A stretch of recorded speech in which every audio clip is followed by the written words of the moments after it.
Assalamualaikum warahmatullahi wabarakatuh. Perkenalkan, nama saya Lataskia dari kelas manajemen 22A dengan NPM 22411-090. Di sini saya akan menjelaskan atau memaparkan materi dari mata kuliah studi kelayakan bisnis, yaitu tahap-tahap dalam studi kelayakan bisnis. Yang pertama, di sini saya akan menjelaskan tentang tujuan tahapan dalam studi kelayakan bisnis. Yang pertama yaitu tahapan dalam studi kelayakan bisnis dilakukan untuk mempermudah pelaksanaan studi kelayakan dan keakuratan dalam penilaian. Kemudian, tahapan-tahapan dalam studi ini hendaknya dilakukan secara benar agar jangan sampai terjadi penyimpangan dan untuk kesempurnaan hasil studi itu sendiri. Tahapan yang pertama yaitu yang perlu dilakukan adalah pengumpulan data dan juga informasi. Pengumpulan data dan juga informasi ini diperlukan selengkap mungkin, baik yang bersifat kualitatif ataupun kuantitatif.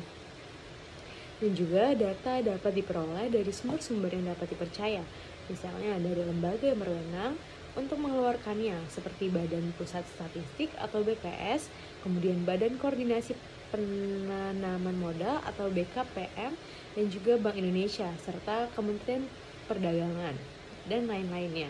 Kemudian pengumpulan data ini dapat dilihat dari data primer maupun data sekunder dengan berbagai metode yang dapat dijalaninya. Kemudian tahapan yang kedua yaitu perlunya dilakukan pengolahan data. Setelah data dan juga informasi yang kita butuhkan itu terkumpul tadi, maka kita tuh perlu melakukan langkah yang kedua yaitu melakukan pengolahan data. Dalam pengolahan data ini dilakukan secara benar dan juga akurat dengan metode-metode dan juga ukuran-ukuran yang telah lazim digunakan biasanya digunakan untuk bisnis. Kemudian ada dalam tahapan kedua ini lebih teliti dalam pengolahan dalam mengolah dan melakukan pemeriksaan ulang terlebih dahulu pada hitungan-hitungan. Setelah itu ada tahapan ketiga yaitu kita perlu menganalisis data. Setelah tadi kita yang pertama mengumpulkan data dan informasi, kemudian mengolah data itu tersebut, dan juga yang ketiga itu menganalisis data. Maksudnya menganalisis data ini dalam langkah ini ialah untuk dapat menentukan kriteria kelayakan dari seluruh aspek.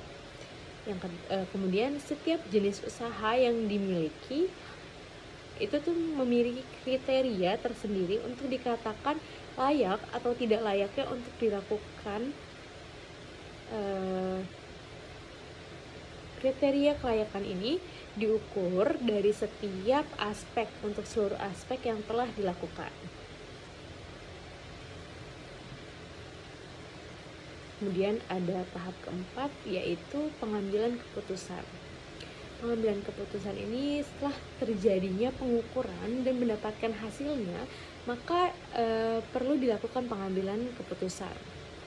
Pengambilan keputusan sendiri sesuai dengan kriteria yang telah ditetapkan, apakah layak atau tidak dengan ukuran yang telah ditentukan berdasarkan hasil perhitungan sebelumnya. Jika misalnya tidak layak, sebaiknya dibatalkan saja dengan menyebutkan alasannya.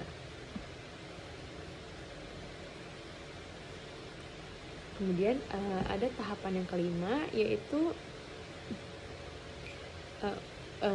dapat memberikan rekomendasi. Yaitu tahapan kelima ini merupakan tahapan yang terakhir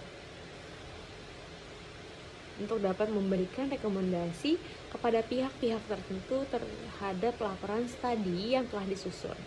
Dalam memberikan rekomendasi ini diberikan juga saran-saran serta perbaikan yang perlu dilakukan. Nah, di sini terdapat diagram dari tahap dalam studi kelayakan bisnis. Yaitu tadi yang pertama itu pengumpulan data, kemudian pengolahan data, setelah itu analisis data, kemudian pengambilan keputusan.